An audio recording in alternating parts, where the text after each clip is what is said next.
Quels aliments peuvent soulager les articulations quand on souffre d'arthrose? L'arthrose est un processus assez complexe qui évolue par poussée, qui démarre en général à partir de 45 ans et qui va toucher de nombreuses articulations. Parfois il s'agit des doigts. Les doigts finissent par être déformés, parfois c'est plutôt les genoux qui sont atteints ou aussi les orteils, mais aussi parfois la colonne vertébrale. Donc c'est bien les articulations qui sont abîmées et c'est un processus inflammatoire. Dans cette vidéo, je vous donne 5 aliments qui peuvent aider à soulager les douleurs articulaires quand on souffre d'arthrose.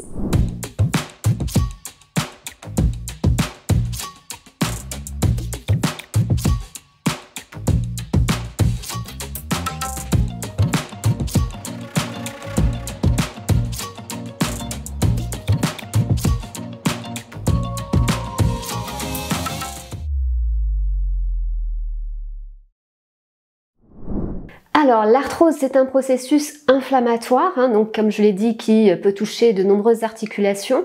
Donc, quelles sont les causes de l'arthrose? En général, ce sont des pressions répétées sur certaines articulations, donc pendant X années, et ensuite, donc, il y a une formation d'arthrose. Donc, l'arthrose, c'est la destruction du cartilage au niveau des articulations. Ça fait mal, c'est un processus inflammatoire, ça évolue par poussée, et ça finit par devenir un petit peu invalidant, avec des déformations parfois au niveau des doigts, mais aussi parfois des troubles de mobilité. Alors, quels sont les aliments qui peuvent vraiment soulager les articulations, c'est-à-dire au moins les protéger, éviter que le processus n'avance trop rapidement, et puis bien sûr qui peuvent également soulager donc les douleurs articulaires quand il y a des poussées d'arthrose. Donc je vous l'ai dit, l'arthrose c'est un processus inflammatoire. Donc tous les aliments qui permettent de réduire donc les situations inflammatoires peuvent soulager les crises d'arthrose. Donc pensez à consommer en premier lieu des poissons gras. Les poissons gras comme la sardine ou l'anchois ou le maquereau. Alors peut-être pas trop le saumon parce que le saumon c'est un poisson gras certes, mais un gros poisson qui va cumuler aussi des toxiques, méthylmercure par exemple ou dioxine ou les fameux PCB, et ça c'est pas forcément très bon pour notre santé. Donc privilégiez les poissons gras mais de petite taille, les sardines c'est parfait, les harengs, les maquereaux, les anchois, donc ça c'est des poissons gras, des petits poissons gras, donc moins contaminés, donc surtout au méthylmercure.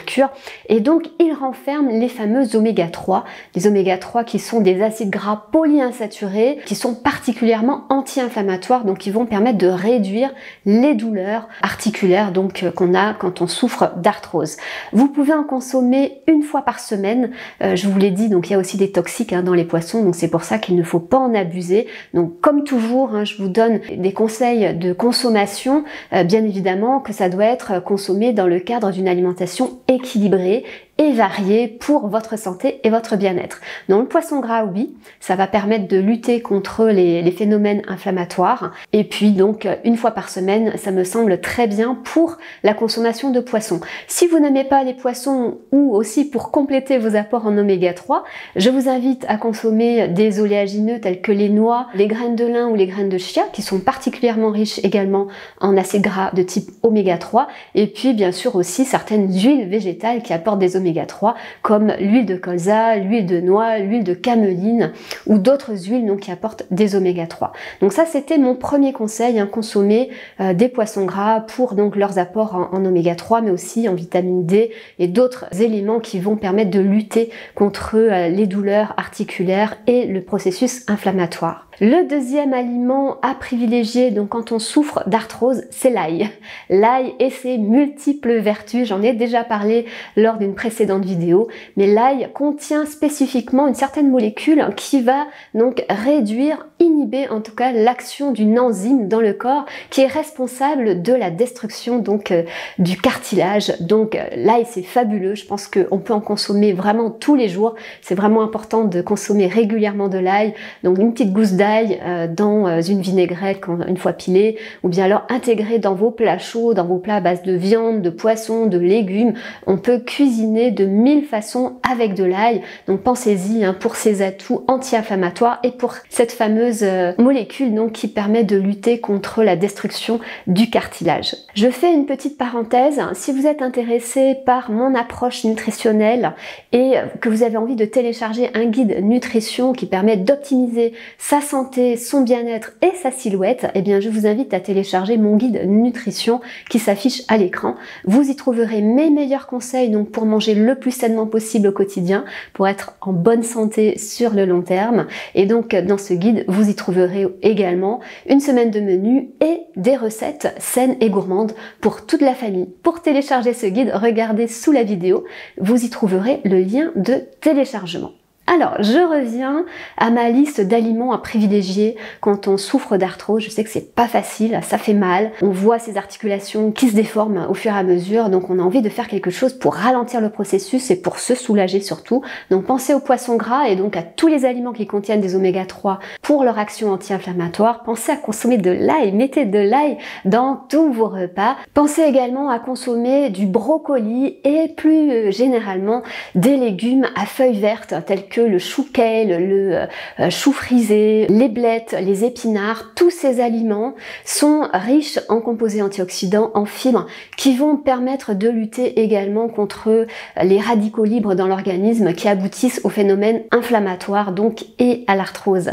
Donc insérez ces fameux légumes, particulièrement le brocoli. Pourquoi le brocoli? Parce que il contient également un composé soufré qui ralentit aussi le processus inflammatoire et qui protège les articulations. Donc le brocoli, c'est vraiment un légume merveilleux que je vous invite à consommer pour ses multiples vertus pour lutter contre le phénomène inflammatoire et le processus d'arthrose, de formation d'arthrose, mais aussi pour tout un tas d'autres raisons, sa richesse en fibres, sa richesse en vitamine C et d'autres composés très intéressants pour notre santé. Donc mangez-en, on peut en manger environ 2 fois par semaine dans le cadre d'une alimentation équilibrée. Un autre aliment à privilégier, c'est plutôt sous forme de boisson, c'est le thé vert. Le thé vert est particulièrement antioxydant. Donc antioxydant, ça veut dire que ça va lutter contre les radicaux libres qui sont générés dans le corps et ça permet également de soulager les articulations, de réduire le processus de formation d'arthrose.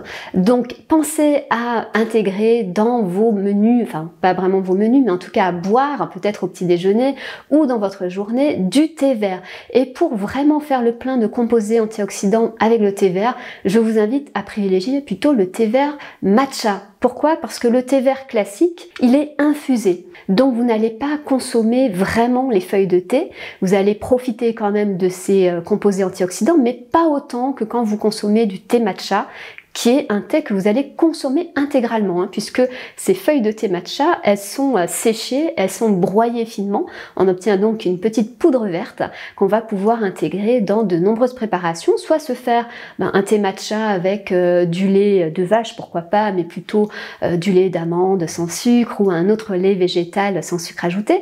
On peut également intégrer le thé vert matcha dans des laitages, dans un yaourt de brebis, un fromage blanc de chèvre, dans un porridge, etc. Donc vous pouvez l'intégrer dans de nombreuses préparations, donc plutôt sucrées, entre guillemets, et donc bénéficier de ces composés antioxydants qui permettra donc de réduire les douleurs de type articulaire. Et le dernier aliment que je vous invite à mettre dans vos menus et même à consommer sous forme de complément alimentaire, puisque c'est plutôt de cette façon qu'on le consomme, c'est le curcuma. Donc le curcuma est vraiment une épice, donc aux vertus anti-inflammatoires et antioxydantes, et c'est le combo parfait à la fois pour soulager donc les douleurs inflammatoires au niveau des articulations, mais aussi pour protéger vraiment vos articulations.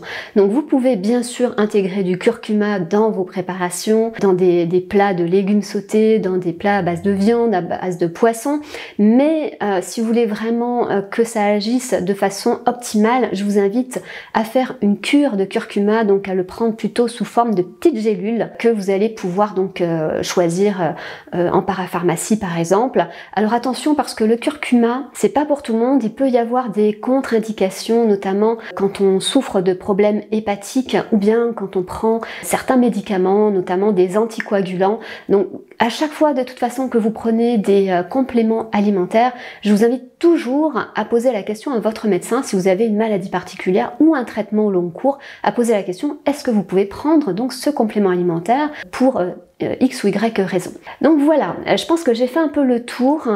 C'est pas non plus une liste exhaustive des aliments à privilégier, bien sûr qu'il y en a d'autres, mais ces 5-là, je trouvais qu'ils étaient vraiment intéressants pour réduire à la fois donc les douleurs de type inflammatoire qui sont causées donc lors de l'arthrose, et puis pour à la fois protéger donc vos articulations. Je vous laisse me poser vos questions en commentaire, et quant à nous, on se retrouve la semaine prochaine pour des nouveaux conseils nutrition, minceur et mieux-être.